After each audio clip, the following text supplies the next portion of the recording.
Hola amigos, ¿cómo están? Les habla de nuevo Lourdes Vázquez y en esta charla que tendremos hoy vamos a ver la segunda parte de lo que son las representaciones de la Capilla Sixtina en México. Como habíamos visto en una charla anterior donde hicimos un repaso de lo que son las características de la pintura de Miguel Ángel en la Capilla Sixtina y de los demás pintores renacentistas que estuvieron interviniendo este espacio. Ahora vamos a seguir con estas representaciones que se han hecho en México y vamos a iniciar. Espero que ya hayan preparado su cafecito y que estén listos para iniciar este recorrido. Como les había comentado en la charla anterior, en esta ocasión vamos a ver 3 representaciones de la Capilla Sixtina en nuestro país. La primera que vamos a ver es el Santuario de Jesús de Nazareno en Atotonilco, Guanajuato. La segunda, la réplica itinerante de la Capilla Sixtina, y la tercera, la réplica de la Capilla Sixtina que está en la colonia Moctezuma o la Sixtina de la Moctezuma, como se ha llamado. Primero, entonces, empezamos con el Santuario de Jesús de Nazareno en Atotonilco, Guanajuato, muy cerca de San Miguel de Allende. Bueno, pues Atotonilco se encuentra en el municipio de San Miguel de Allende, a 10 minutos aproximadamente de la cabecera municipal. Este pueblo se va a encontrar entre Dolores, Hidalgo y San Miguel Allende. Atotonilco significa lugar de agua caliente. ¿Por qué? Porque en Atotonilco existieron una serie de manantiales de aguas termales. Estos manantiales prácticamente ya desaparecieron, solamente quedan algunos que están en algunos hoteles cercanos a Atotonilco. También Atotonilco va a formar parte del Camino Real Tierra Adentro o Camino de Santa Fe, que funcionó entre el siglo XVI y siglo XIX. Este Camino Real va a ser muy importante. Si ustedes recuerdan, el Camino Real de Tierra Adentro va a iniciar en lo que es la Plaza de Santo Domingo, porque precisamente ahí estaba la Real Aduana. Entonces era el lugar donde tenían que descargar todas las mercancías que entraban a la capital del país. Este camino va a constar de 2.600 kilómetros para transportar plata que se extraía de las minas de Zacatecas, Guanajuato, San Luis Potosí. Además, en sentido contrario, se llevaban materiales que se utilizaban para la extracción de estos metales, como podía ser el mercurio. Atotonilco también va a ser importante por ser parte de la Ruta de la Independencia. El 16 de septiembre de 1810, Hidalgo se dirige hacia San Miguel el Grande, saliendo del pueblo de Dolores, y al pasar por Atotonilco, se cuenta o se dice que va a tomar una imagen de la Virgen de Guadalupe, que la va a hacer suspender en un asta y la va a convertir en el estandarte de sus tropas. Se sabe que en el ejército independencista no solamente se van a tener un solo estandarte, sino que se van a tener varias representaciones de la Virgen de Guadalupe que le van a dar valor a estas tropas.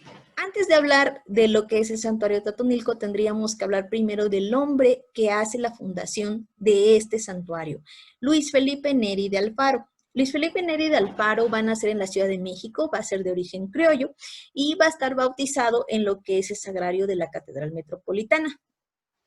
Va a ingresar al Seminario Real y Pontificio Arquidiocesano de México para estudiar letras y en 1729 va a obtener el grado de bachiller en teología, pero además va a estudiar retórica y artes.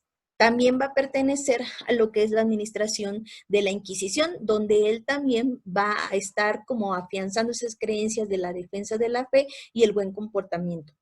A la edad de los 20 años se va a trasladar a la villa de San Miguel el Grande, posteriormente sería San Miguel de Allende, y va a ingresar a la congregación del oratorio, donde se ordenó sacerdote. No se saben las razones específicas por las cuales el padre Alfaro va a trasladarse desde la Ciudad de México a San Miguel el Grande. Una de las teorías que más aceptada está es que él estaba padeciendo ataques epilépticos y entonces al estar en una zona alejada de la Ciudad de México, esto le iba a ayudar a sanar. Además que en las aguas termales de Atotonilco se presume que también tenían poderes curativos y esto iba a ayudar al padre Alfaro a superar esas enfermedades que él ya traía. Además de eso, va a morir en Atotonilco en 1776, dejando una muy vasta obra evangelizadora y educativa. Las obras del padre Alfaro en San Miguel de Allende van a ser, primero que nada, la edificación del templo de San Rafael con su Santa Escuela de Cristo. También va a construir la Capilla del Calvario.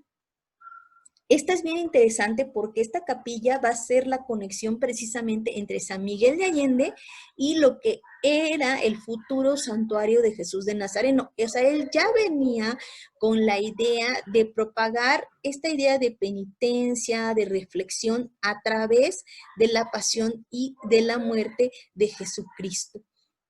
También va a construir el santuario de Nuestra Señora de la Salud y va a escribir una bellísima novena impresa llamada Guirnalda de Flores. Y él mismo va a explicar de qué se trata esta guirnalda. Guirnalda de Flores, que 9 días tejerá devoto el enfermo para ofrecerla rendido a la más prodigiosa y sabia médica, María Santísima de la Salud, que se venera en el santuario de San Miguel el Grande. En esta novena, él no solamente va a invitar a aquellas personas enfermas a que recen por 9 días, sino también los va a incitar a la meditación. Y a mí se me hace una frase muy bonita, sobre todo para los que son creyentes y que están pasando por pues, un momento muy difícil en la enfermedad. Como toda construcción de un santuario, va a tener una leyenda que va a soportar esa creencia. En el caso del padre Alfaro también tiene su leyenda. Se dice que el padre Alfaro continuamente hacía predicas entre Dolores Hidalgo y San Miguel el Grande. Entonces un día el padre Alfaro volvía de predicar unas misiones en Dolores y va a descansar debajo de un mezquite que había en un sitio, en un páramo, donde ahora está el santuario de Jesús de Nazareno. Y se dice que en sueños vio a nuestro Señor Jesucristo coronado de espinas, llevando la Santa Cruz sobre sus hombros, y en el cual decía que era su voluntad que en aquel lugar se convirtiera para un lugar de penitencia y oración y que en efecto se levantara un templo en este espacio para ese propósito. Si ustedes escuchan esas narraciones, se va a parecer mucho a otras narraciones de advocaciones marianas o de santos cristos, en donde el mismo personaje que se va a venerar es el que solicita que en ese espacio se haga su santuario.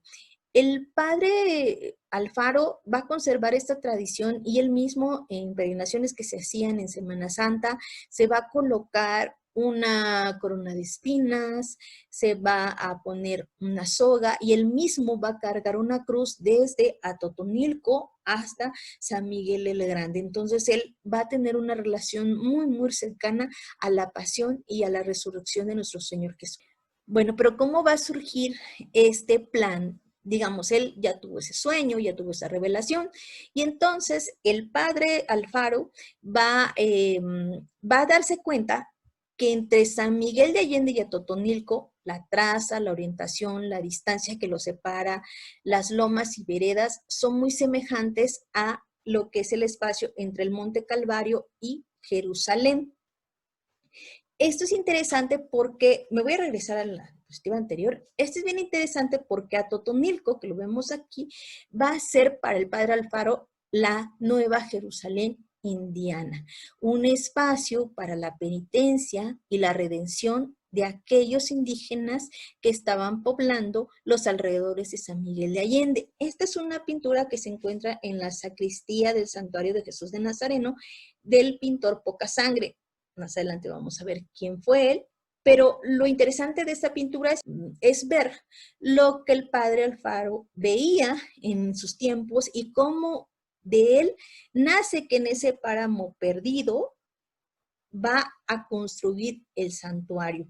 Fíjense, aquí se ve la traza de San Miguel el Grande y en el camino hacia Dolores lo que es Atotonilco. También se dice que Atotonilco, al ser un lugar de paso entre estas dos poblaciones importantes, va a ser el refugio de ladrones, de asaltantes de caminos, y eso va a provocar que el padre Alfaro sienta que en ese espacio se tiene que construir un lugar de penitencia. Otra también de las razones es que al estar los manantiales de aguas termales en este lugar, la gente pues asistía, pero se desinhibía y se prestaba a que pues se perdiera la cabeza y se hicieran cosas que llevaban al pecado. Entonces al padre se le hace muy interesante que en este espacio se construyera el santuario. Y regresando entonces a esto, se dice que para realizar el proyecto, el padre Alfaro va a comprar la hacienda de Atotonilco a Ignacio García. Y va a instalar no solamente lo que es el santuario, sino que va a instalar un molino, va a construir una huerta, va a construir una presa y un viñedo, lo que hace que la casa de ejercicios espirituales y el santuario de Jesús de Nazareno sean sustentables, o sea, tengan los recursos para poder... el santuario de Jesús de Nazareno y la casa de ejercicios van a construirse hacia el año de 1740 y van a ser dedicados en junio de 1748. En el 2008, tanto la Villa Protectora de San Miguel el Grande como el santuario fueron declarados Patrimonio Cultural de la Humanidad por la UNESCO. Esto es muy importante. En México tenemos varias ciudades Patrimonio Cultural de la Humanidad y es una declaratoria bastante interesante y muy atractiva para lo que es el turismo. En la arquitectura de lo que es el templo o el santuario, podemos ver que es de tipo medieval, que es de tipo fortaleza. Los muros son muy anchos, tienen grandes contrafuertes que van a estar resistiendo las estructuras. La decoración por fuera es muy simple, es muy sencilla. Y vamos a ver, esta es la entrada al santuario. Y esta parte que está adosada es precisamente las capillas del Santo Sepulcro y del Calvario. En realidad, tanto el santuario como la casa de ejercicios es todo un conjunto arquitectónico. Aquí vemos este mapa realizado por Jesús E. Aguirre, en donde ustedes van a poder observar la posición del templo y la casa de ejercicios espirituales. El templo va a estar compuesto de una nave principal, ¿la ven acá? Y 7 capillas que van a estar anexas a lo que es la nave. Van a tener 6 camarines y en las capillas van a estar decoradas por pinturas de Juan Rodríguez Juárez. Para quienes no ubican a Juan Rodríguez Juárez, en lo que es el retablo de los Reyes en la Catedral Metropolitana, existen 2 pinturas, una de ellas la Adoración de los Reyes y otra de la Asunción, que van a ser de este artista novohispano, Juan Rodríguez Juárez. También dentro del santuario se encuentran pinturas de Juan Correa y de Andrés Islas. Juan Correa también va a tener obra en la Catedral Metropolitana, en la sacristía, y precisamente va a ser una alegoría a la Asunción de María. Y Andrés Islas, aunque se conoce muy poco sobre su pintura de advocaciones marianas o de santos, más bien se le conoce como retratista y él se va a hacer famoso por retratar en varias ocasiones a Juan de Palafox y de Mendoza. Pero regresando a la ubicación de la planta arquitectónica, vamos a tener 7 capillas, como les decía. Del lado izquierdo van a estar la capilla del Calvario y la capilla del Santo Sepulcro. Como les decía, van a estar adosadas a la nave del templo y incluso es bastante grande, es la capilla más ostentosa, es la capilla que tiene un discurso iconográfico mucho más fuerte y podríamos decir que es la principal. Inicialmente iba a ser la capilla de la casa de ejercicios, sin embargo, prácticamente está integrado al santuario. También de ese lado vamos a tener la capilla de Loreto, la del Santo Cenáculo y la de la Purísima. Y del lado derecho van a estar la capilla de Belén, que es la que va a estar muy pegada a lo que es la entrada, y la vamos a ver en el recorrido. Y la vamos a ver en el recorrido virtual más adelante, y la capilla del Rosario, que está cercana al altar mayor de el santuario, además de la casa de ejercicios que se va a construir hacia 1765. ¿Qué es una casa de ejercicios? Una casa de ejercicios es un espacio donde las personas, los creyentes, se van a retirar por un espacio de tiempo donde ellos en total soledad van a estar reflexionando sobre pasajes de la vida de Cristo. Principalmente estos retiros espirituales, estos ejercicios se van a basar en los ejercicios ignacianos o de San Ignacio de Loyola. Normalmente van a constar de 4 semanas de ejercicios en donde se van a repasar pasajes y meditaciones acerca del pecado y la gracia, la vida de Cristo, lo que es la vida pública de Jesucristo y de lo que es la muerte y la resurrección de Cristo. Es bien interesante porque todo esto que les estoy diciendo va a estar plasmada en las bóvedas, en las paredes y en todo espacio que esté dentro del santuario de Totonilco. Vamos a ver estas representaciones acompañadas de las oraciones del Padre Alfaro. Bueno, pero ¿quiénes el autor de todas estas pinturas que van a estar hechas al temple y que van a ser grandes murales. Va a ser Miguel Antonio Martínez de Pocasangre, va a ser de origen queretano, criollo, va a ser un artista profundo conocedor del oficio. ¿Esto qué quiere decir? Que aunque no se tiene una referencia bibliográfica de que Pocasangre estudió en un taller de algún maestro pintor, sí se sabe que por las técnicas que aplicó, la composición tan fuerte que él elaboró, sí tuvo que haber tenido una preparación previa. Además de que era un hábil dibujante y un fino colorista, o sea que manejaba muy bien el color. Como les decía, sus composiciones estaban detalladamente estructuradas y poseen un evidente concepto de monumentalidad, que quiere decir que él, al hacer representaciones a tamaño natural, iba a provocar en el ojo del que estaba viendo esas pinturas prácticamente integrarse dentro de lo que era el mural. Hay otras obras de Miguel Antonio Martínez de Pocasangre. Una de ellas va a estar en un hotel en San Miguel de Allende que se llama Noné, o sea, no tiene nombre, que parece ser que fue una casa señorial antes de convertirse en este hotel. Y si ustedes ven en lo que son las paredes, en lo que son las ejutas de lo que es este arco, se van a encontrar representaciones murales fitomorfas, o sea, de hojas y plantas. Bueno, en casi todas las paredes van a estar los murales de Martínez de Pocasangre. Otra de las representaciones de Pocasangre se van a encontrar en los murales del Santuario del Señor de los Afligidos en el Llano Guanajuato. Aquí vemos un detalle de esos murales que, si bien son importantes por pertenecer a este pintor, sí han quedado como que olvidadas para la restauración y se han ido perdiendo.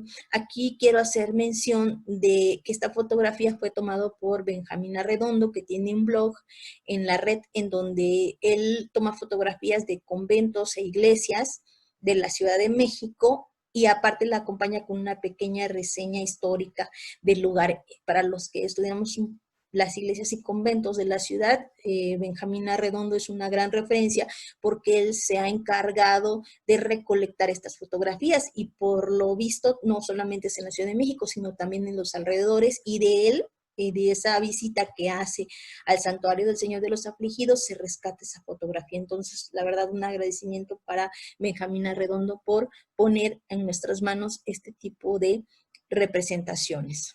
El trabajo de Pocasangre en Atotonilco. Van a ser 8.500 metros cuadrados de obra mural. En la fotografía solamente estamos viendo parte de lo que es la capilla del Calvario en el Santuario de Atotonilco. Es una pequeña parte y ustedes desde aquí ya pueden notar la saturación de imágenes, la saturación de escenas, de personajes. No hay ningún espacio que se quede sin pintar. Además que este espacio no solamente son las pinturas, es la escultura, lo que son los murales, la pintura y aparte la sección literaria del Padre Alfaro, que va a estar representada principalmente en los entrados de los arcos de la bóveda, pero también en las columnas, también en las filaterias de alguno de los cuadros y en todo aquel espacio en donde el Padre Alfaro sentía que debía escribir. Ahí están las reflexiones del Padre Alfaro sobre las escenas que están contenidas en las paredes, en la cúpula y en la bóveda. ¿Esto qué quiere decir? Que si tú eres una persona que iba a estar haciendo ejercicios espirituales en esa casa, tú al entrar a lo que es el santuario ibas a completar toda esa reflexión previa que ya habías hecho, contemplando esas escenas, y para rematar ibas a estar leyendo esos versos escritos por el Padre Alfaro que iba a terminar de completar ese proceso espiritual que estabas viviendo. Esto debió haber sido muy fuerte. El templo de Atotonilco no estaba diseñado para el culto público. Más bien fue diseñado para que aquellas personas que estuvieran en en la casa de los ejercicios espirituales pudieran asistir a un lugar callado, a un lugar tranquilo, a un lugar en donde pudieran completar esa penitencia y esa reflexión. A día de hoy les puedo decir que prácticamente sigue siendo así. Ustedes dirán, bueno, pero esta preciosidad debe tener muchos visitantes, deben de estar atiborrado como en la Sixtina, hay que hacer fila para entrar. Yo fui hace algunos años, fui en época alta de turismo y en realidad habíamos muy pocas personas en el santuario cuando yo lo visité. Habremos visto como unas 5 personas más, además de nosotros. Entonces, tú puedes recorrerlo tranquilamente, puedes observar las pinturas e inclusive si eres creyente y quieres hacer alguna reflexión sobre alguna de las escenas, pues vale mucho la pena visitarlo y pues tener ese proceso espiritual si así ustedes lo desean. Como les decía, la pintura cubre cada uno de los espacios del templo y se van a representar escenas de la vida de Jesús durante todas sus etapas, como habíamos hablado anteriormente, en Belén, en Nazaret y en Jerusalén. El pintor va a tardar 30 años en completarlas. El padre Alfaro va a morir antes de ver concluida la capilla del Calvario. Él no va a alcanzar a ver esto. Sin embargo, pues es de digamos, la capilla más bonita y la más ornamentada. El padre Alfaro se inspiró en lo que es la Biblia Natalis de Jerónimo Nadal, que contenía grabados en blanco y negro. Esta Biblia va a ser escrita, este escrito, más bien, va a ser inspirado a lo que es San Ignacio de Loyola, por uno de sus grandes amigos, Jerónimo Nadal. Va a completar las oraciones junto con estos grabados en agua fuerte, que van a ser utilizados por los pintores novohispanos para inspirarse en sus pinturas y estos pintores pues obviamente le van a agregar color. Pero va a ser la base para ciertas pinturas novohispanas. También Fernando Manríquez Cortés, quien va a ser párroco y guardián de Atotonilco, va a comentar que la iconografía del santuario se divide en 4 semanas de ejercicios, como ya habíamos comentado anteriormente. Unas va a ser representaciones del pecado y la gracia, de la vida de Cristo, tanto la pública como la oculta, que se le llama, antes de que él pase a tener esta vida de 3 años predicando, haciendo milagros, la pasión y muerte de Jesucristo y finalmente la resurrección. Todo eso se nos va a contar en las pinturas y murales que están en el santuario. Esta es una foto de lo que es el altar principal del santuario. Pues antes de pasarme a la visita virtual, que les aseguro que va a estar bastante interesante, yo quisiera hacer referencia a los 2 sitios que vamos a visitar, porque vale mucho la pena mencionarlos, ya que estos sitios no son los sitios oficiales como habíamos visto anteriormente. Por ejemplo, cuando vimos el recorrido virtual de la Capilla Sixtina, era desde el sitio oficial de los Museos Vaticanos. Aquí vamos a estar accediendo a 2 sitios. El primero de ellos es una página web que se llama Así es mi México. Y ellos se encargaron de tomar fotografías en 360 de este espacio y montar un sitio de visita virtual. Tengo que darles el crédito porque la verdad es un gran trabajo de fotografía y un gran trabajo para montar el sitio y dar la oportunidad a aquellos que no podemos asistir físicamente al santuario de Jesús de Nazareno de Atotonilco y poder visitarlo de manera virtual. El otro sitio que quiero mencionar se llama Sinaloa 360. Va a ser el autor Miguel Ángel Victoria.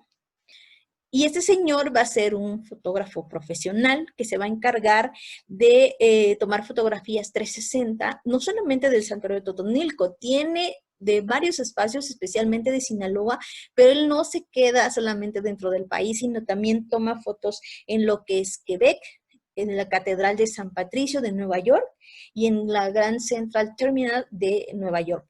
Es interesante porque tiene una visita virtual a lo que es la Catedral de San Patricio y es una iglesia bastante difícil para quien los han visitado San Patricio.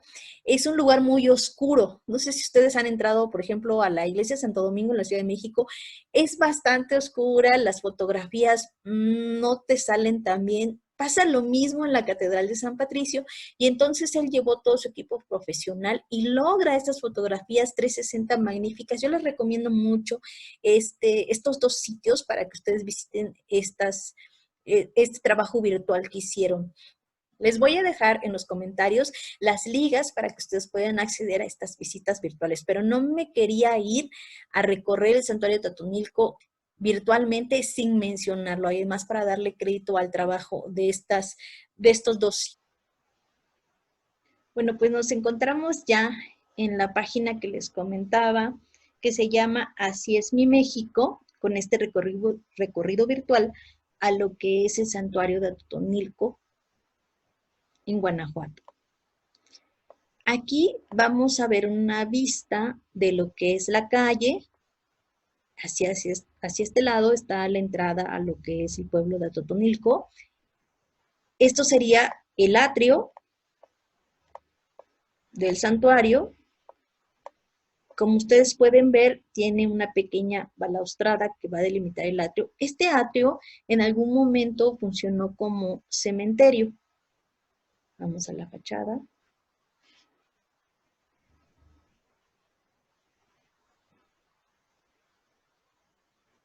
En esta fachada vamos a encontrar el acceso principal al templo, a la nave principal del templo. Tiene un acceso en un arco que es mixtilíneo, es bastante sencilla. Aquí tenemos una ventana coral. En el remate también es mixtilíneo, tiene una cruz. Acuérdense, porque el santuario está dedicado a Jesús de Nazareno. Del lado izquierdo podemos ver esta, que es la parte que podríamos considerar que da este aspecto medieval de fortaleza. Esto que ustedes ven aquí son la capilla del Calvario y del Santo Sepulcro, que van a estar adosados al santuario. Va a tener una cúpula que pareciera estar recubierta de material metalizado. Estas ventanas que dan a lo que es la capilla del Calvario, que tienen forma de cruz, cruciformes, y que van a estar abocinadas. Aquí vemos los contrafuertes y podemos adivinar el grosor de los muros. La torre campanario y lo que se vería a su derecha sería lo que es la casa de ejercicios espirituales. Aquí vemos una estatua de Miguel Hidalgo, recordando precisamente que Atotonilco va a ser un lugar que forma parte de la Ruta de la Independencia. Y la placa que recuerda a Atotonilco como Patrimonio de la Humanidad por la UNESCO. Es un pueblo bastante sencillo, la verdad es que fuera del santuario creo que te puedes ir a comer en los portales, venden algunas artesanías. Bueno, pues ya nos encontramos al interior de lo que es el santuario de Atotonilco. En esta vista tenemos lo que es el sotocoro y de este lado está el ingreso a lo que es la capilla del Calvario y del Santo Sepulcro, y del otro lado, esta es la entrada principal, como pueden ver, y de este lado a la capilla de Belén. Estas entradas en la capilla de Belén tiene una característica muy especial. Aquí vamos a ver un retrato del emperador Carlos III, que va a estar representando precisamente a Europa, y del lado contrario, no sé si ustedes alcanzan a notar, voy a acercar un poquito, vamos a ver representado a un indígena, también va a estar representando a la realeza, pero de los naturales que se encontraban en esta tierra en el momento de la conquista. ¿Esto de qué nos va a hablar? Del un sincretismo de las dos culturas. Esta es la entrada. Pareciera repetitivo, pero vamos a ver que no hay ningún espacio en blanco. En cuanto a lo que es la bóveda, esta bóveda se va a dividir en 7 tramos. Cada tramo va a estar definido por uno de los arcos, que como ven también tiene decoraciones. Va a constar de 7 tramos y en cada uno de los arcos, como ustedes pueden ver, va a tener oraciones en verso escritos por el padre Alfaro. Los arcos van a ir desde la entrada del templo hasta el altar mayor y como les había dicho son 7 tramos que van a estar representados. La mayoría de los tramos va a tener esta estructura en lo que es la bóveda, que va a hacer que cada tramo se divida en 4 segmentos. 2 segmentos que van a ser amplios y 2 segmentos de menor tamaño. En la mayoría de ellos se van a representar escenas diferentes, pero vamos a ver ejemplos ya en el interior del templo donde todo lo que es ese tramo va a contener una escena completa. Dentro de lo que es la narrativa, en este primer tramo, me voy a acercar para ver estas escenas. La escena, digamos, más significativa de esta parte es la escena donde Jesús se encuentra con su madre María y donde María le da la bendición. Esto se supone que sucede antes de la pasión de Cristo. Esto se ha escrito en algunos libros apócrifos o en algunas narraciones que se han ido perpetuando a través del tiempo, en donde se dice que antes de la pasión visita a su madre para despedirse de ella. Y entonces en esta escena vamos a ver representada esta acción. En ese mismo tramo vamos a ver la aprehensión de Jesús. Aquí vemos la traición de Judas. Si ustedes se fijan, aquí está Judas dándole el beso traicionero a Jesús y vemos un diablillo que se cuelga a las espaldas de Judas y en donde él precisamente está cometiendo ese pecado mal aconsejado por este diablillo. En el segundo tramo vamos a observar escenas de la aprehensión de Jesús, vamos a ver cómo los apóstoles abandonan a Jesucristo y lo dejan solo, pero lo que llama la atención de esta escena es esta decoración central en donde vamos a ver una flor de 6 pétalos que va a estar como concentrando la belleza de lo que son las representaciones que están alrededor. Es un elemento ornamental muy bonito de este tramo. Ahora nos encontramos dentro de lo que es la nave principal del templo, cruzando lo que es el primer vano que da al coro alto del santuario. Fíjense, aquí está el coro, aquí está el coro bajo que también va a tener representaciones. Aquí se ven claramente los tramos de los que les hablaba en lo que es la puerta. Aquí van a ver 5 y 2 que vimos en lo que es la entrada. Vamos a tratar de ver los tramos que están sobre el coro y de ahí vamos a ir en el relato hasta el altar principal. Y en este tramo vamos a poder observar escenas donde Jesús está siendo presentado a Caifás. En esta de aquí arriba vemos a Jesús que está siendo flagelado en la columna, que es un símbolo muy característico de la pasión.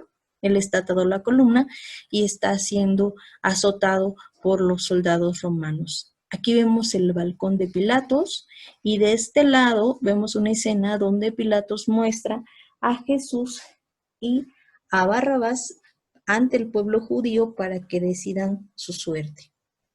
Y en la escena central de lo que son los fragmentos, vamos a ver primero cómo los soldados se van a ensañar con Jesús al momento de torturarlo, cómo le colocan la corona de espinas y lo siguen latigando, lo siguen maltratando y sobre todo la burla, ¿no? La burla hacia el que se creía el rey de los judíos. En estas 2 escenas laterales vamos a ver el mismo balcón de Pilatos que veíamos en la escena anterior, pero aquí es el segundo intento de Pilatos por liberar a Jesús, donde lo vuelve a presentar ante el pueblo y donde él finalmente se lava las manos y deja que el pueblo judío decida el destino de Jesús. Y en la escena superior, que no se alcanza a ver por el candelabro que está representado en la fotografía, es cuando Cristo está recibiendo su cruz. Aquí vemos un pedacito de la cruz y todo esto siempre lo observamos mientras leemos los versos del padre Felipe Neri Alfaro. Y continuando con la lectura, Vemos escenas igualmente de la pasión, específicamente las caídas de Cristo. En una de las caídas vamos a ver el encuentro de Jesús con su madre María y las otras dos mujeres que lo acompañan, que van a ser María Magdalena y María de Cleofas. Y en esta escena de abajo vamos a ver cómo Jesús es ayudado por Simón Cirineo a cargar su cruz. En el séptimo tramo vemos escenas de la crucifixión. Podemos ver cómo Cristo está siendo clavado en la cruz, escenas de la erección de la cruz. Y acá, un poquito de cabeza, estamos viendo ya a Cristo crucificado con un grupo de personas al pie de la cruz, entre ellos María y San Juan.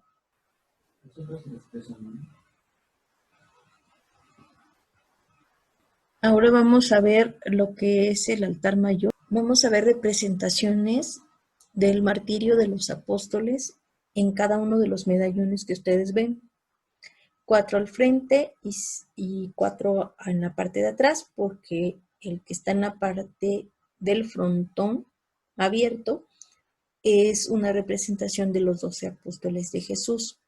También vamos a ver una escultura de Cristo con la cruz a cuestas llamada el Nazareno o el Cristo de Aguascalientes o el Nazareno de Aguascalientes. No porque venga del estado de Aguascalientes, sino más bien porque acuérdense que Atotonilco significa lugar de aguas calientes o aguas termales. Entonces de ahí viene el término de Nazareno de Aguascalientes. Como ustedes pueden ver, es un altar neoclásico. Se presume que el santuario de Atotonilco tuvo altares barrocos que con el cambio del estilo y el proceso de independencia fueron cambiados a altares de estilo neoclásico. En la parte de atrás vemos lo que sería el camarín de los santos apóstoles, que en un momento vamos a pasar a ver virtualmente. Bueno, pues ahora nos encontramos en el camarín de los santos apóstoles. Aquí, como podemos ver, es la parte de atrás del altar mayor del santuario de Atotonilco.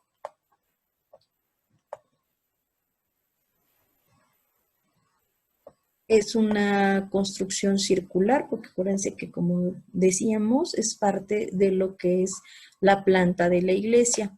Es bien interesante porque en esta sección vamos a ver representados a los 12 apóstoles de Jesús. Ustedes me van a decir, bueno, no son 12, son 11, porque acuérdense que Judas Iscariote pues va a traicionar a Jesús y finalmente él va a morir. En esta representación tenemos a lo que es Pablo, que lo vemos de este lado, que si bien no fue inicialmente de los primeros 12 apóstoles de Jesús, sí se va a integrar al inicio del cristianismo y junto con Pedro van a ser considerados los pilares de la Iglesia Católica. Bueno, entonces, como les decía, en esta primera parte de la pared vamos a ver representados a estos 12 apóstoles. Cada uno de ellos está sobre una peana y vemos también a la Virgen María como reina de los apóstoles. Sobre cada uno de los apóstoles vamos a ver una concha y un medallón que va a estar representando cómo fue el martirio de cada uno de ellos. Y para verlo me voy a regresar a la esquina donde falta esta escultura. ¿Quién creen que es el que hace falta? Pues precisamente va a ser San Pedro. ¿Cómo lo vamos a saber? Porque en el medallón donde se relata su martirio, alcanzamos a ver que tiene una cruz invertida. Acuérdense que San Pedro va a ser martirizado en Roma y él decide no ser crucificado como su maestro, ya que él considera que no tenía ese honor, y lo que él va a solicitar es ser crucificado de cabeza. Entonces, cuando ustedes vean en una pintura o en una representación una cruz de cabeza, de seguro estamos hablando del martirio y la crucifixión de San Pedro. Y lo mismo va a pasar con San Andrés quien también va a ser crucificado, pero él, si lo ven, va a ser crucificado en una cruz con forma de X. San Andrés va a ser el hermano mayor de Pedro, según cuentan los evangelios. Y entonces cada uno de ellos, cada uno de los apóstoles, nos va a estar narrando el momento de su martirio en estos medallones. No voy a explicar todas las partes de la iconografía que se retrata en este espacio, pero vale mucho la pena que veamos la cúpula. Como podemos ver, la decoración de la cúpula es bastante suntuosa. Vamos a ver un aviragamiento de personajes bastante fuerte a lo que es el centro de la cúpula. Me voy a acercar para que podamos ver a detalle. Como ustedes pueden ver, estos son personajes cuya escala es menor a la que ya hemos visto en otras representaciones dentro del santuario, pero vale mucho la pena ver cómo estos círculos de personajes se van concentrando hacia lo que es la linternilla de la cúpula. En el círculo que está, pues digamos, más cercano a lo que es la linternilla, vamos a ver unos angelitos que van a estar cantando, algunos van a estar sosteniendo algunas partituras y con la mano derecha van a estar marcando el compás. Es una composición bastante bonita. Después vamos a ver en el siguiente círculo algunos ángeles mayores. Estos ángeles van a estar teniendo instrumentos musicales. Por ahí vamos a ver el violín, el órgano de regalía, el violonchelo, el contrabajo, el clavicordio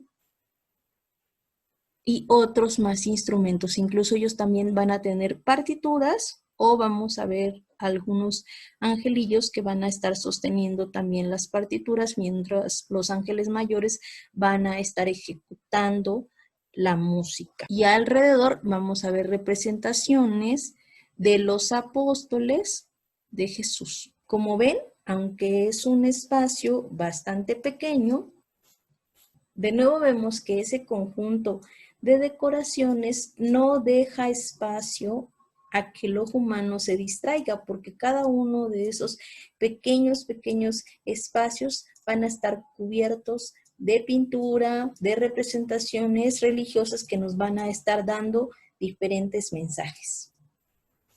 Bueno, pues vamos a continuar en otro espacio.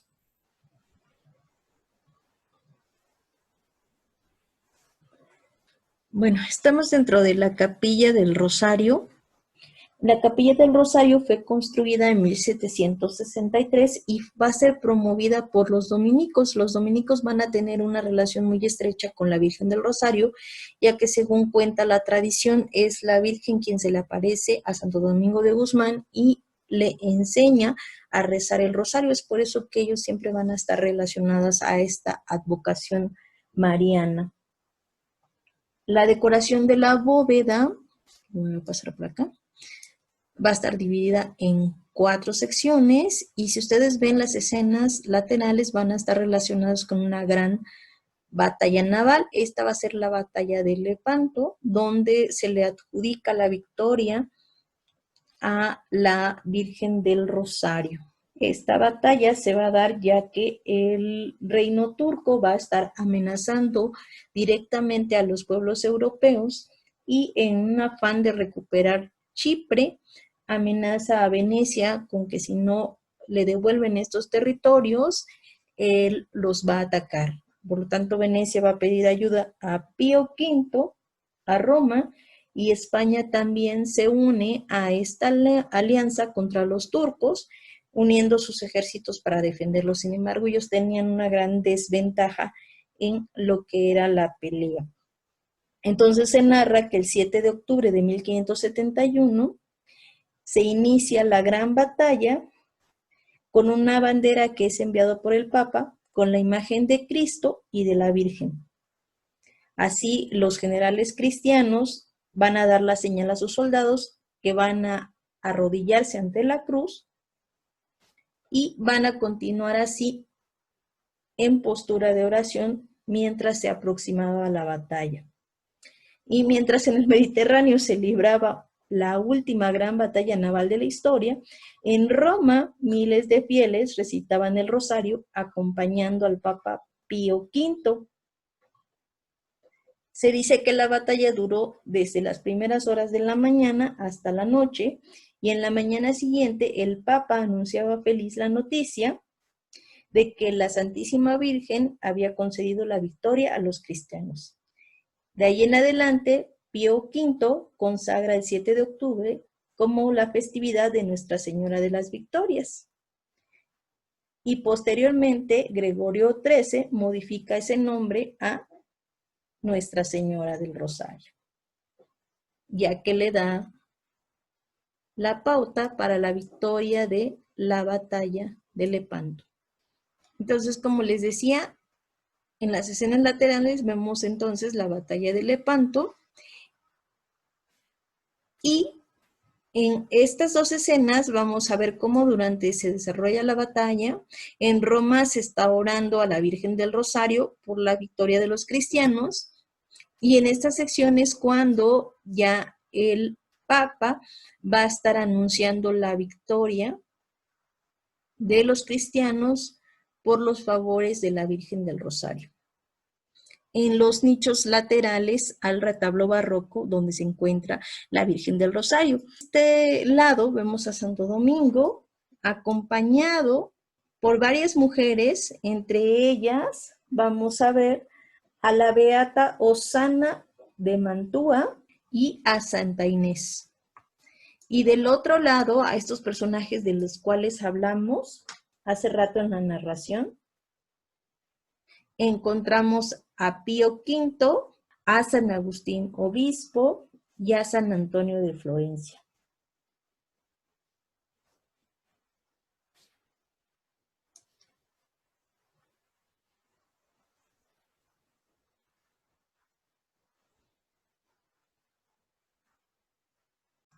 Esta es otra toma de lo que es la capilla de la Virgen del Rosario.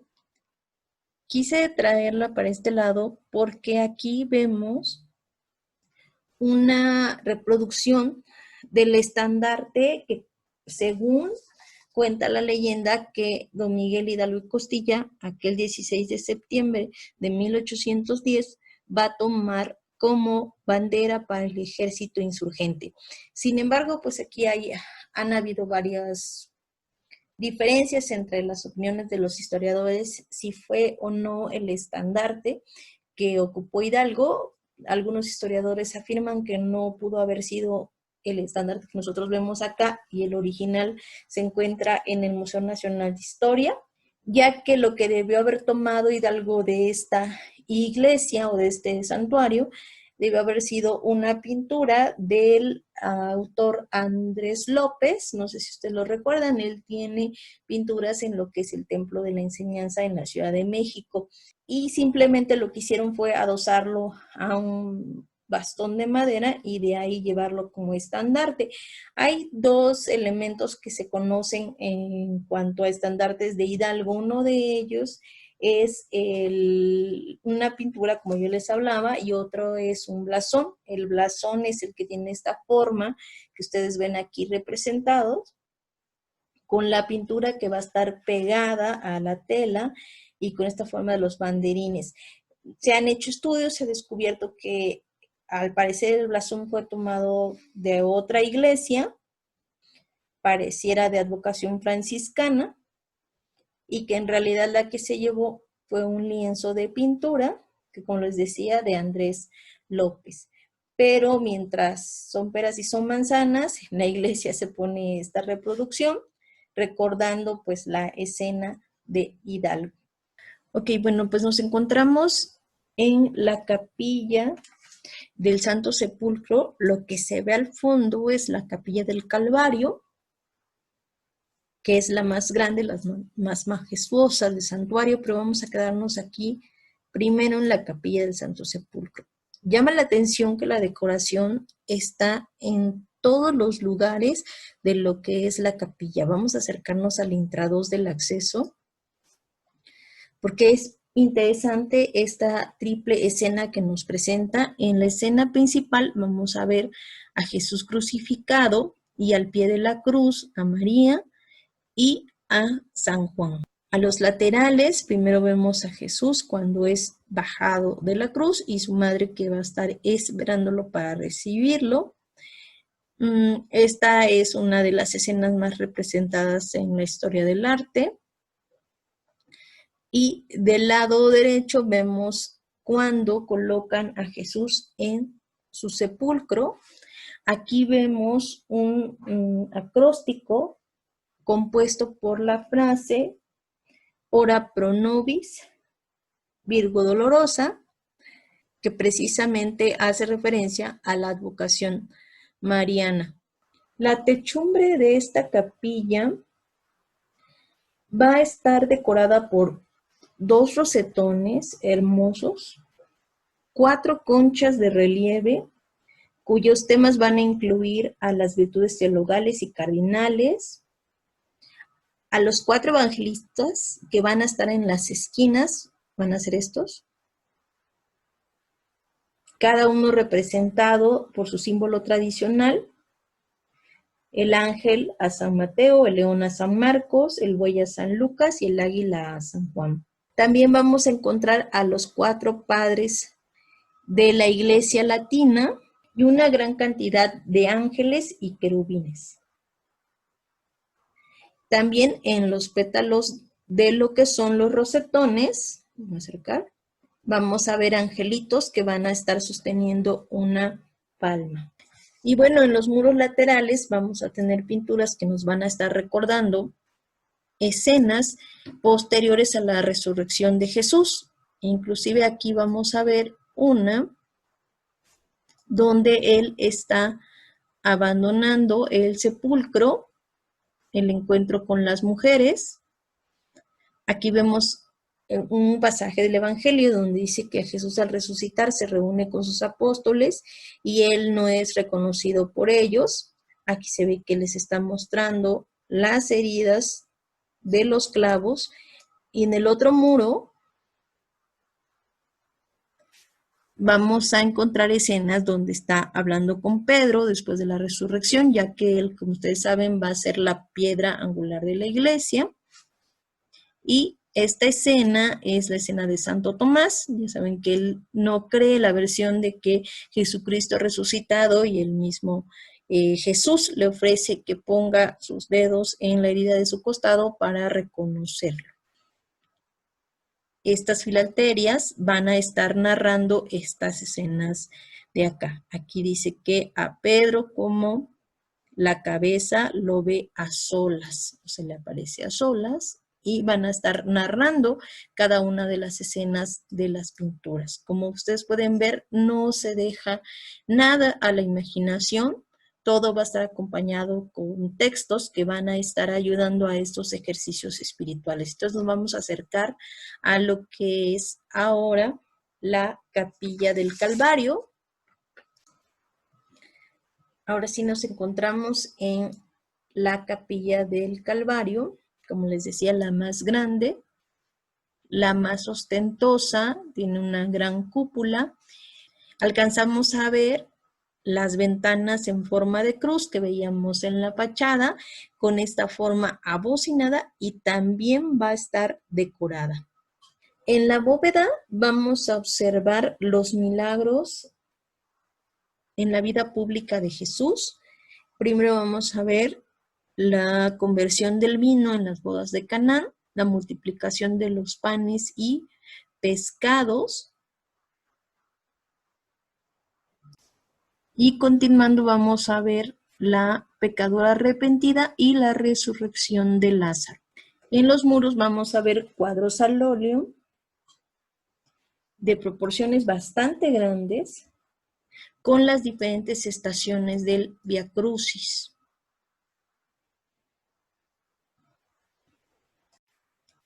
Como les decía, en lo que es la parte principal de la capilla vamos a tener 3 grupos escultóricos. Uno va a ser de la crucifixión, con María y San Juan al pie de la cruz, y el soldado que va a estar atravesando el costado de Jesús con una lanza.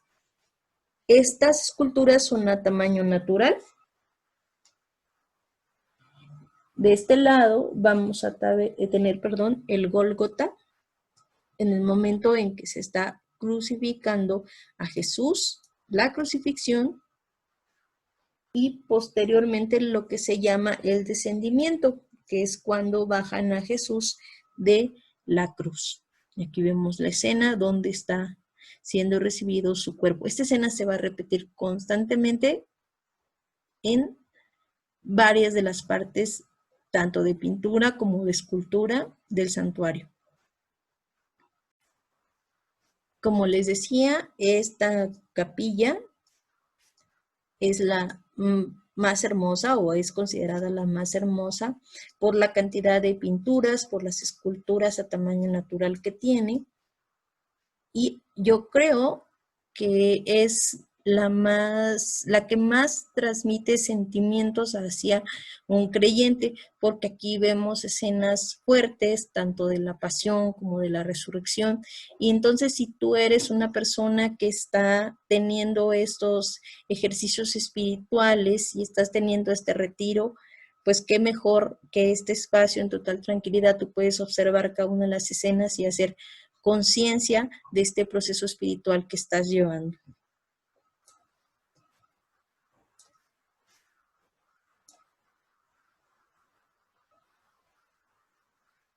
Yo he tenido la fortuna de estar en este espacio, la visité hace ya algunos años, y sí, de verdad es un lugar que impresiona desde el primer centímetro que recorres, y bueno, vale mucho la pena que cuando termine la cuarentena ustedes puedan visitarlo.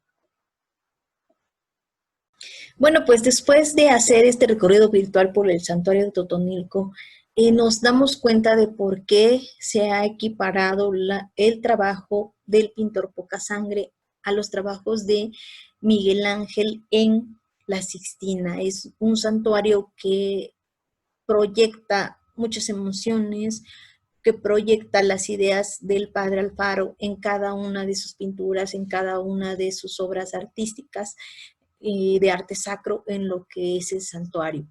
Pero entonces ahora vamos a irnos a épocas más modernas con la réplica itinerante de la Sixtina.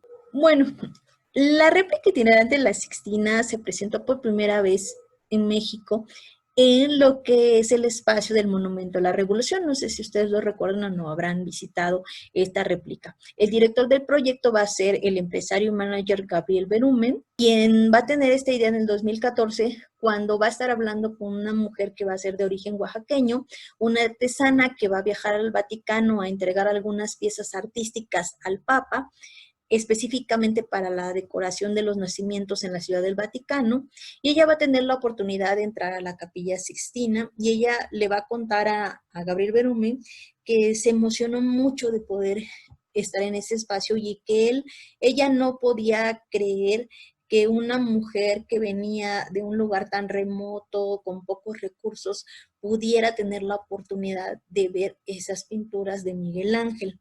Esto va a conmover bastante a Gabriel Berumen, y va a surgir la idea de hacer esta réplica de la Capilla Sixtina. Este proyecto va a estar financiado por el Grupo Financiero Banorte y Más Seca. Para eso se tuvieron que hacer una serie de gestiones para poder obtener los permisos de hacer la réplica.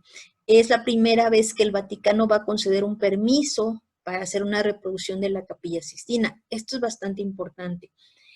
Su eminencia el cardenal Giuseppe Bertello, quien fuera nuncio en México y ahora es presidente del gobernatorato del Estado de la Ciudad de Vaticano, así como su excelencia el monseñor Fernando Vergés, secretario general, dieron el consentimiento para realizar esta obra. Pero no solamente se queda en el consentimiento, sino también en la supervisión, en la aportación de lo que sería esta réplica, y también en el cuidado de que se respetaran todos aquellos aspectos originales de la Capilla Sixtina. Para llevar a cabo este proceso, se invirtieron más de 170 noches para concluir el levantamiento de más de 2.700.000 fotografías que se le tomaron a la Capilla Sixtina original para poder realizar esa réplica. ¿Por qué en las noches? Bueno, porque de día la Capilla Sixtina sigue recibiendo visitantes. No se podía cerrar la capilla para realizar un levantamiento fotográfico. Entonces lo que hacían era esperar que todo el público se retirara y entonces contaban con esas pocas horas en la noche para poder fotografiar este. Se va a contar con la colaboración del doctor Sandro Barbagallo, experto en historia del arte, y él va a contribuir como asesor histórico del desarrollo museográfico. Para quienes fueron a la exposición del Vaticano de San Pedro Francisco en el Colegio San Ildefonso algunos años, el doctor Sandro va a ser o fue uno de los curadores de la exposición temporal. El equipo que va a conformar esta réplica va a estar conformada por más de 100 carpinteros, herreros, escultores, pintores y diseñadores. Aquí vemos una foto de esta réplica cuando se presentó en Puebla, en lo que es el atrio a la catedral.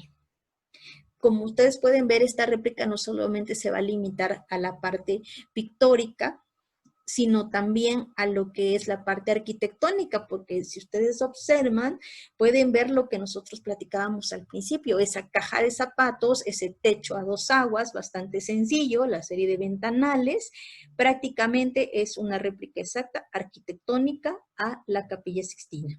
El espacio es de 520 metros cuadrados, mide 78 metros de largo por 36 de ancho y 27 de alto, y se asemeja a la original en un 97%. La réplica, como les decía, es una reproducción arquitectónica y de los frescos se van a hacer fotografías impresas en tela subliminada. O sea, no es pintura, no es que haya un pintor que haya hecho los lienzos y se haya colocado, no. Aquí solamente van a ser fotografías, obviamente con una técnica muy bien trabajada, con una fidelidad muy fuerte, y lo interesante es que no solamente se va a replicar la bóveda de Miguel Ángel y lo que es el juicio final, sino también las pinturas que están alrededor de grandes artistas italianos. Además, no sé si ustedes lo recuerdan, cuando ingresabas a lo que era la réplica, te dejaban esperando en la reproducción de la entrada de la Sixtina.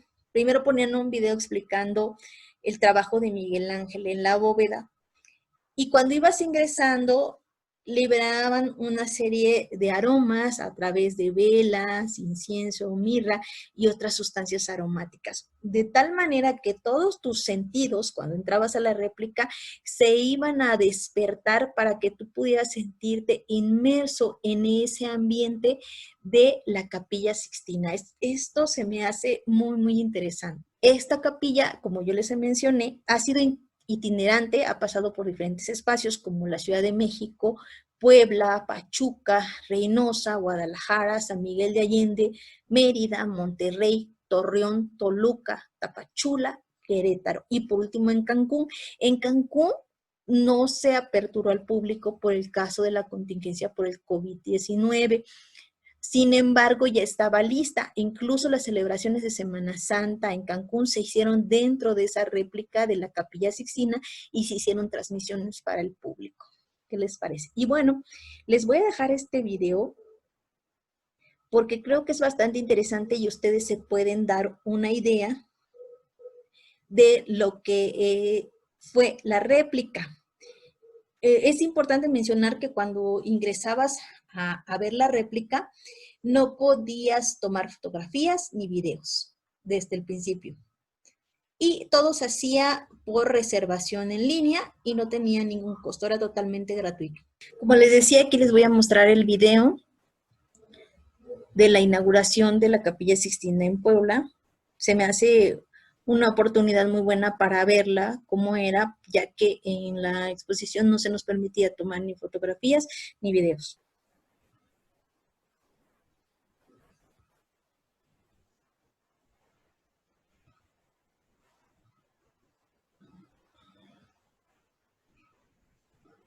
Como ustedes pueden apreciar, prácticamente el espacio arquitectónico es exacto.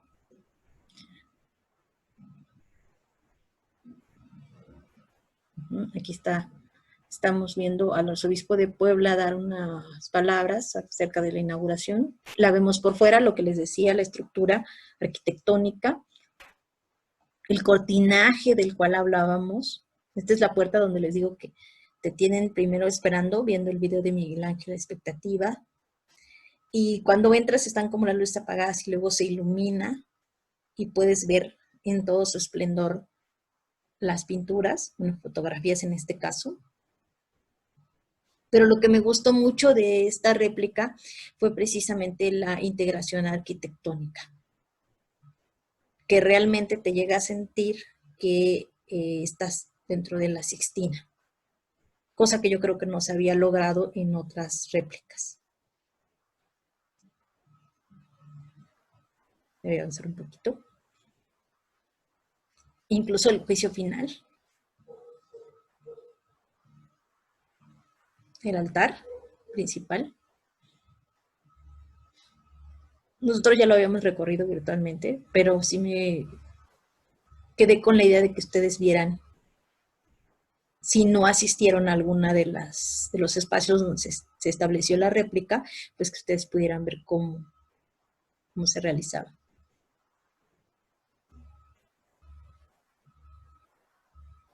Incluso vemos algunos soldados de la Guardia Suiza que están ahí parados, ¿no? Al entrar. Y cómo la gente se emociona al final de cuentas.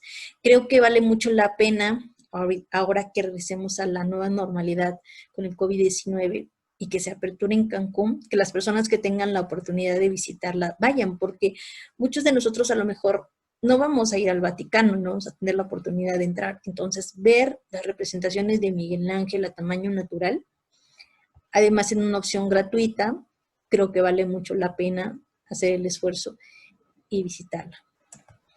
Y quiero concluir con esta réplica que se hizo aquí en la Ciudad de México, sí, en la colonia Moctezuma, primera sección, y eso se va a realizar en lo que es la parroquia del Perpetuo Socorro. Antes de hablar un poquito de la parroquia y de lo que son las representaciones de la Capilla Sixtina, me gustaría hablar de la Moctezuma. En el año 1900 se inaugura el penal de Lecumberri, ahí por los rumbos de San Lázaro. Y con esto van a surgir nuevos barrios como San Lázaro, Santo Tomás, Manzanares y La Soledad. Además que se van a empezar a formar nuevas colonias como La Morelos y La Moctezuma. Fíjense, desde 1900 ya se tenía un antecedente de la formación de esta colonia. Sin embargo, en la década de los 20, cuando se consolida la avenida Ignacio Zaragoza, la carretera Puebla, se va a aumentar, digamos, la importancia de estos espacios urbanísticos alrededor de la carretera. En 1937 ya se anunciaba como una zona habitacional que iba a estar a 5 minutos del Zócalo. Imagínense nada más. En esos tiempos, ahora que tenemos el metro y que supuestamente deberíamos de ir un poco más rápido, no nos hacemos 5 minutos del Zócalo a la Moctezuma. Y aquí vemos un letrero que nos recuerda esas promociones que se hacían. Y en 1943 se da otro hecho bastante importante que va a resaltar mucho de la colonia, porque se va a construir el aeropuerto central de la Ciudad de México en terrenos que van a ser donados por Alberto Braniff y por el ejido de Texcoco, que luego se convertiría en la colonia Moctezuma. Alberto Braniff va a ser un personaje millonario que va a comprar las primeras avionetas aquí en México y él prácticamente se va a construir su pista privada de aviación ahí por los llanos de Balbuena. Y es el que precisamente va a donar estos terrenos para construir el primer aeropuerto. Este aeropuerto central va a desaparecer y después se va a construir el aeropuerto Benito Juárez, pero no se va muy lejos. La colonia Moctezuma está muy cercana a lo que es el aeropuerto. En esta colonia se van a encontrar la fábrica de veladores Luz Perpetua y también se cuenta que una sucursal de los refrescos mexicanos Pascual. ¿Esto por qué? Porque en San Lázaro también se va a colocar una aduana, así que es de vital importancia la actividad comercial que va a estar alrededor de este espacio. También va a tener una pulquería muy tradicional que se llama La Bella Cante, que va a brindar servicio desde 1928, también muy cerca al Metro Moctezuma. Y bueno, ha tenido bastante historia esta colonia, hasta inclusive la mismísima Juana Barraza la mata viejitas, ya que en la colonia Moctezuma vivía su última víctima y debido a este asesinato logran su captura, también muy cerca del Metro Moctezuma. Ahora bien, la parroquia del Perpetuo Socorro se va a encontrar en la Plaza Aviación.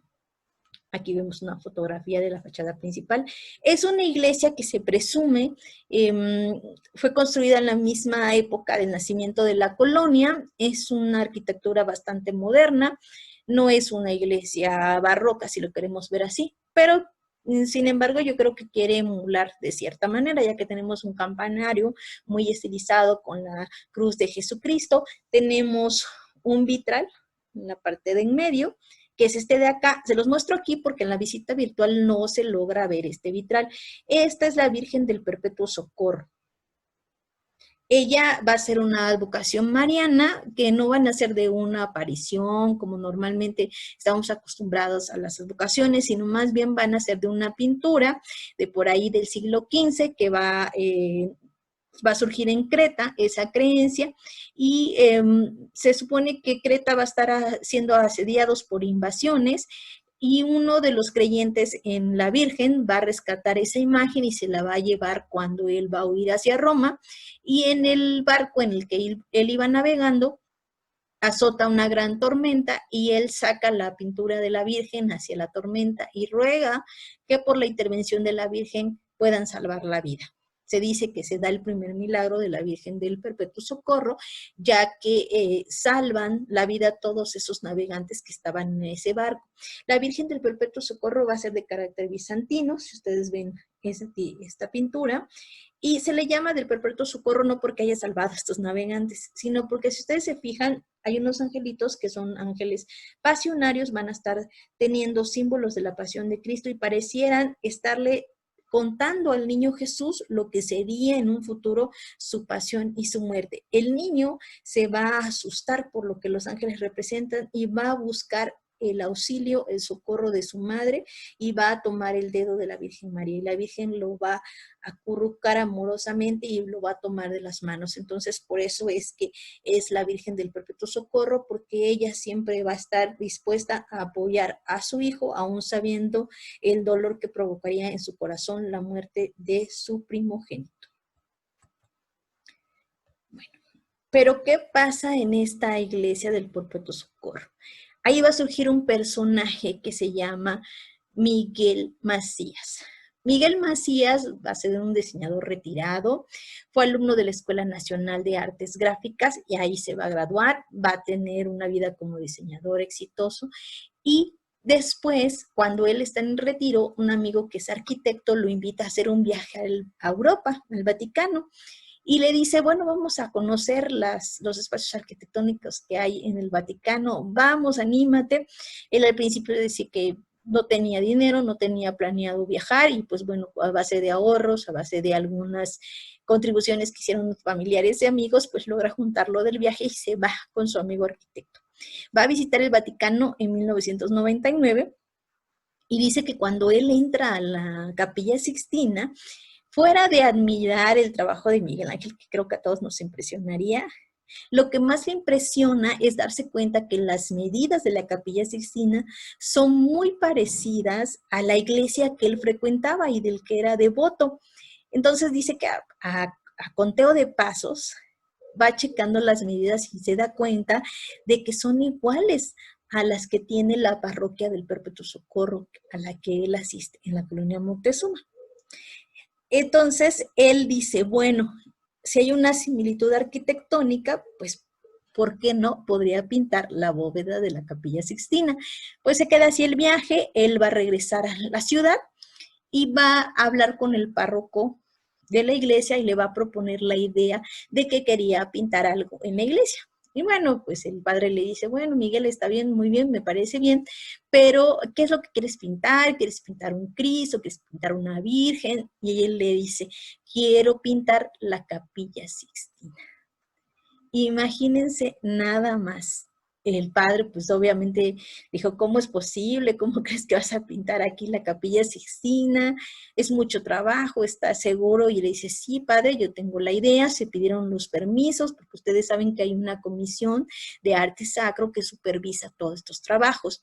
Finalmente desde 1999 que empieza la idea del trabajo del maestro Miguel. Este proyecto se concreta en el 2002 y va a empezar el 15 de julio.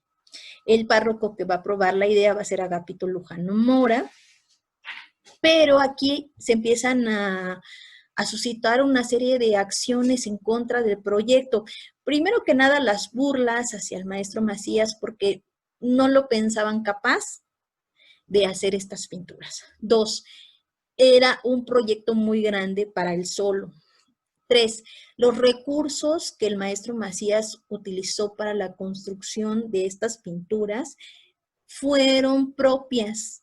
A él no recibió ningún fideicomiso, ni ningún apoyo más que el de la iglesia dentro de sus posibilidades. El párroco Agapito también le dijo que si él quería iniciar el proyecto lo tenía que hacer con sus propios recursos, porque la iglesia le iba a ayudar en lo que se podía, a base de recaudaciones, de kermeses, pero que no le prometían un gran fondo para realizar esas pinturas. Así que el maestro va a empezar a trabajar con sus propios recursos económicos. Esto es bien interesante porque el maestro Miguel Macías hasta el año 2016 va a estar trabajando, entregado a esta obra. Fíjense, cuando él inicia, dice que él se proyectaba y decía, si Miguel Ángel tardó 4 años en pintar la Capilla Sixtina, en un tiempo donde no había luz, donde no había tanto conocimiento, no había tanta tecnología, entonces yo como en unos 6 años termino de pintarlas. Imagínense nada más desde el 2002 hasta el 2016-17 que se termina este proyecto, cuántos años no invirtió el maestro Miguel en ese trabajo. Como les digo, él ser el único pintor con algunos ayudantes que se han ido anexando, pero al final de cuentas, al no haber una paga, pues van y vienen de acuerdo a sus necesidades. Entonces, él prácticamente, él es el único que ha estado de pie, aún a pesar de las enfermedades. Él tuvo varios accidentes, varias caídas, sin embargo, lo logró. Y bueno, una frase muy interesante del maestro Miguel es, nunca lo que siempre ha estado lejos lo habíamos tenido ahora tan cerca. Y es muy cierto, porque la inspiración del maestro Miguel, y le digo maestro no porque tenga el título de pintor, sino que alguien que ha trabajado tantos años, más de 15 años en este proyecto y ha logrado lo que ustedes pueden apreciar en esta fotografía, merece el título de maestro. Entonces él se plantea la idea de que aquellos vecinos que conviven conmigo cada domingo cuando yo voy a misa, tal vez, como decíamos hace rato, nunca vayan al Vaticano. Entonces, qué mejor que en la iglesia, que en su parroquia, donde asisten continuamente, tengan la oportunidad de visualizar las pinturas de Miguel Ángel. Y además no tan altas, en la Capilla Sixtina estarían unos a 20 metros de altura y en esta parroquia estarían a 10, o sea, lo que facilita muy bien que si tú te sientas en las bancas, pudieras poner tu cabeza y visualizar las pinturas muy cerca. Nosotros hemos hecho 2 visitas a este espacio con Cultucaminantes y los que han estado conmigo en esos recorridos no me dejarán mentir que es una delicia sentarse en esas bancas y poder visualizar este trabajo del maestro Miguel. Otro Miguel. Bueno, el maestro Miguel, la información que yo tengo de él, la he recaudado a través de ver videos y entrevistas que le han hecho de diferentes espacios como Televisa y todo lo demás. Sin embargo, él así es como una leyenda porque él no, nunca lo hemos nosotros podido hablar directamente con él. Tuvimos la oportunidad, pero nunca concretamos una cita. Entonces yo le pedí a mi amiga Alicia Martínez que por favor me permitiera escuchar alguna de las palabras que el maestro Miguel le dijo en una ocasión que ella se encontró con él, ya que ella es fiel de la parroquia del Perpetuo Socorro. Entonces voy a dejarles con el video de Alicia. Hola, ¿qué tal? Les cuento que hace 2 años aproximadamente conocí al maestro Miguel Macías, el pintor de la Capilla Sixtina en la Moctezuma, precisamente en la iglesia del Perpetuo Socorro, lugar donde tiene su obra, y que se podría decir o considerar su segunda casa por los años que estuvo trabajando ahí, además de que la conoce perfectamente desde antes siquiera de tener este proyecto, pues es vecino del lugar. Él es una persona muy amable, entusiasta, muy trabajadora y qué decir, muy generosa. Tuvo a bien compartir algunas vivencias de, de su trabajo. Me platicaba lo inesperado que fue la invitación de su amigo para visitar el Vaticano, cosa que fue clave en este proyecto. También de las dificultades que se le fueron presentando, pero que me decía, gracias al jefe, pues pudo salir adelante. Y es que él no tuvo ningún apoyo económico. Esta obra la tuvo que costear con sus propios recursos, algunos donativos y alguna kermés.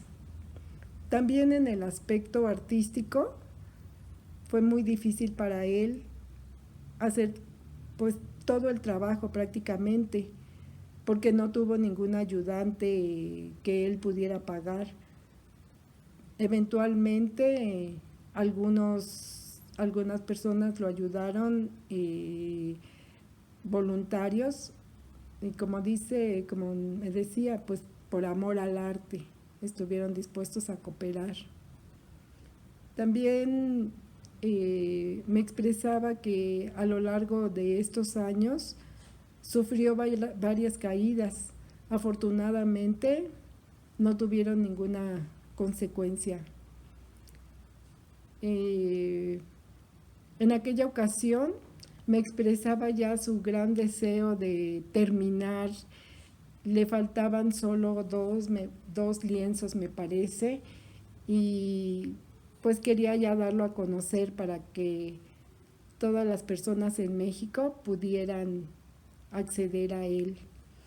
Gracias a su tenacidad, su gran voluntad para concretar este trabajo, nos es posible ahora apreciar la obra de Miguel Ángel.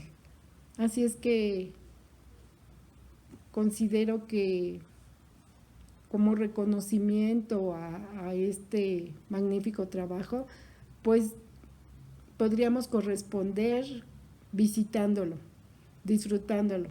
Esperamos que muy pronto nos demos esa oportunidad.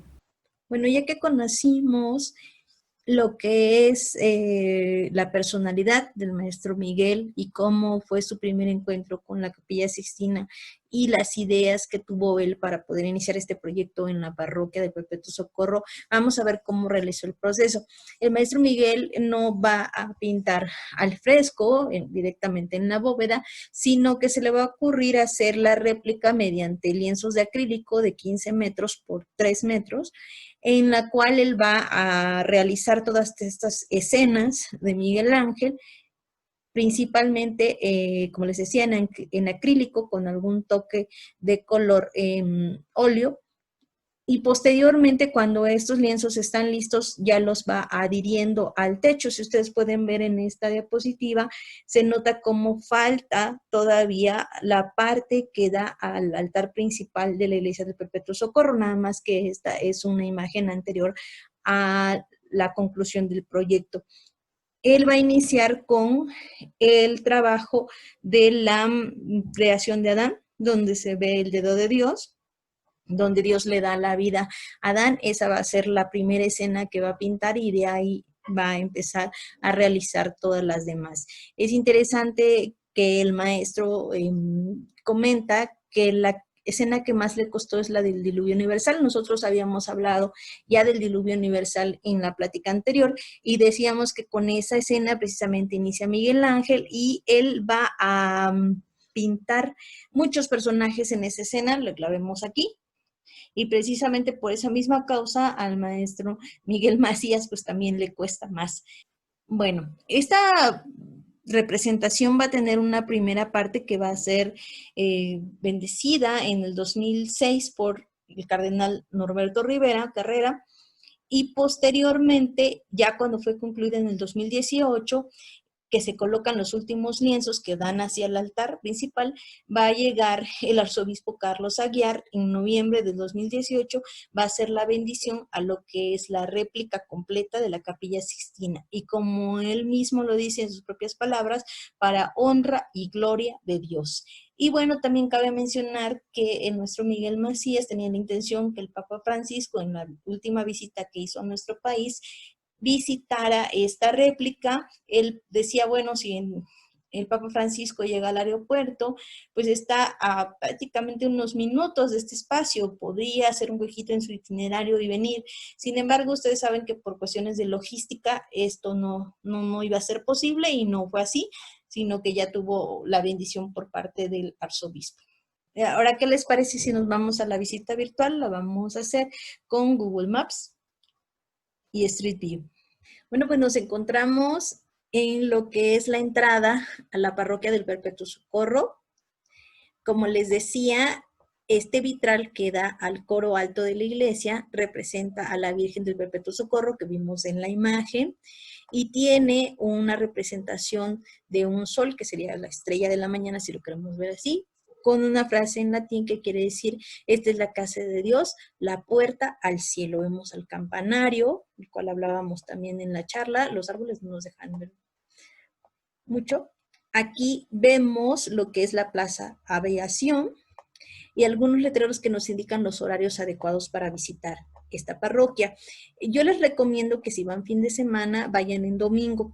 Los sábados normalmente la parroquia está muy ocupada, ya que ese día se hacen bautizos, confirmaciones, comuniones, 15 años y bodas. Los domingos nada más están para las misas dominicales y están espaciadas, y lo cual permite la visita del turismo o de las personas interesadas en conocer esta réplica de la Sixtina entre los horarios de las misas. Entonces yo diría que el domingo es el lugar más adecuado. No es necesario que entren a misa, a los alrededores está el mercado de la Moctezuma, primera sección, y también hay algunos puestos de barbacoa, de quesadillas, y uno se puede ir temprano, ir a desayunar y después ingresar a lo que es la parroquia. Entonces vamos a ingresar para que ustedes la conozcan.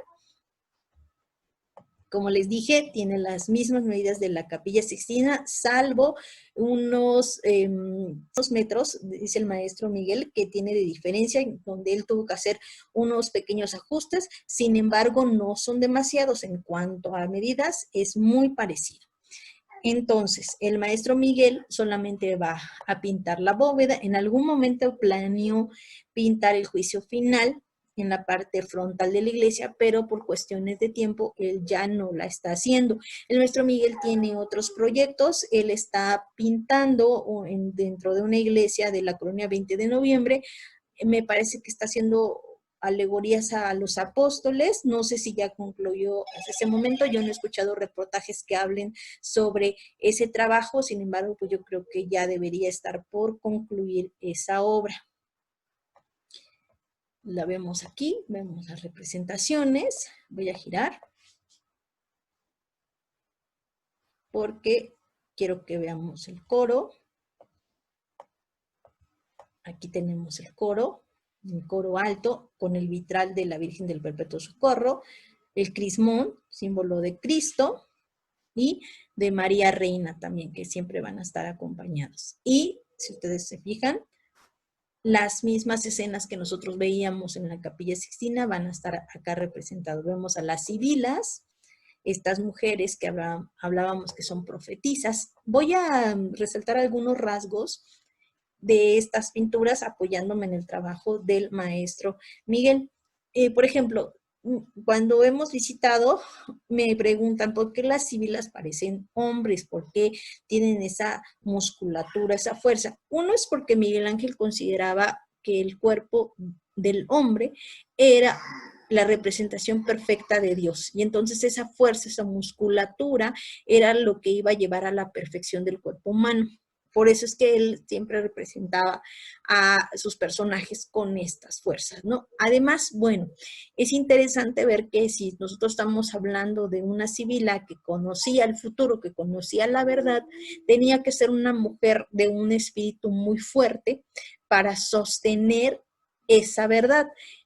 Es bien interesante porque cuando a nosotros nos cuentan un chisme, así muy sabroso, y nos dicen, no se lo cuentes a nadie, ¡ay, cómo nos cuesta retener el chisme, ¿no? Poseemos esa información tan vasta, tan rica, y no la podemos decir. Eso pasaba también con las civilas. Ellas tenían que, al final de cuentas, tener un espíritu muy fuerte para conocer el futuro y poder soportar ese conocimiento.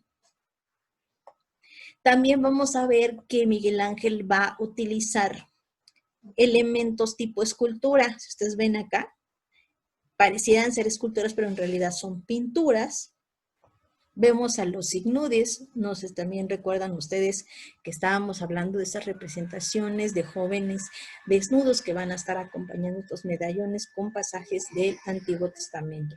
Y las escenas principales, si ustedes se fijan, los colores que el maestro Miguel usa son muy parecidos a los que utilizó Miguel Ángel. Él trató de tener una fidelidad muy precisa de tanto las escenas como de los colores, como de las composiciones, de tal manera que una persona que visite este espacio pudiera tener la oportunidad de verlo más cercano a la Capilla Sixtina.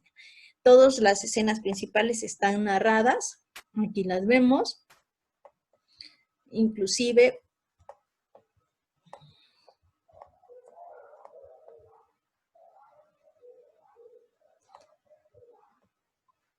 las principales, las que dan al altar. Todas las escenas están representadas, inclusive las que dan hacia el altar, donde vemos el proceso de creación que tiene Dios. Aquí vemos que está separando la luz de las tinieblas, estamos viendo la creación del sol y de la luna. Es bien interesante porque también Dios está representado con mucha musculatura, con mucha fuerza, e incluso por acá alcanzamos a ver unas escenas donde él va como flotando y se ven incluso hasta las pompis muy marcadas. Eso habla también de los modelos con los que trabajó Miguel Ángel para llevar esta realeza en la tensión de los músculos. ¿Se acuerdan que hablábamos del escorzo?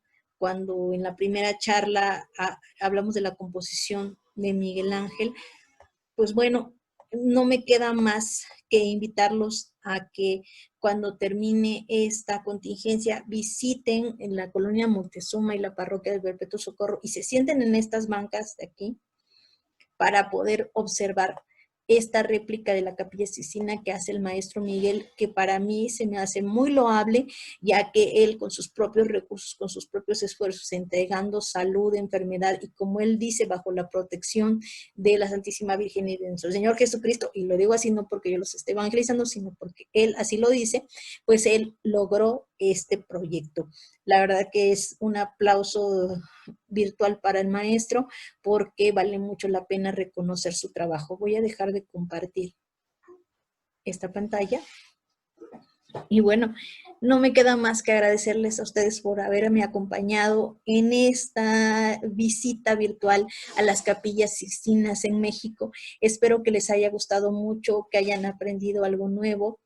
Y si ustedes ya las conocían, qué bueno que les den ganas entonces de regresar en cuanto podamos salir de esta contingencia a visitar estos espacios. Y los que no lo conocían, espero haber despertado en ustedes el interés por ir y conocerlas.